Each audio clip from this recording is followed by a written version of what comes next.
sa isang hindi inaasahang pangyayari, nagkaroon ng matinding ingay sa showbiz sa biglang pagbubura ni Zian Lim ng kanilang travel vlogs kung saan kasama niya si Kim Chiu.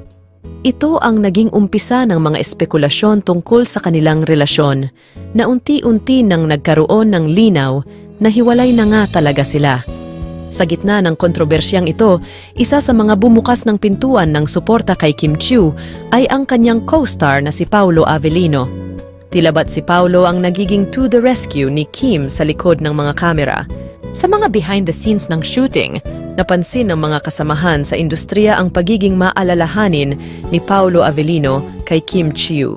Isa itong epekto ng mahusay na samahan at kamaraderi na nabuo ng dalawa habang nagtatrabaho sa isang proyekto. Mararamdaman mo ang pagkakaroon ng matibay na connection sa pamamagitan ng pagbibigay ng moral na suporta at comfort. Ayon sa mga insider, nakikita ang mga simpleng gestures ni Paolo na nagpapakita ng kanyang pag-aalala kay Kim.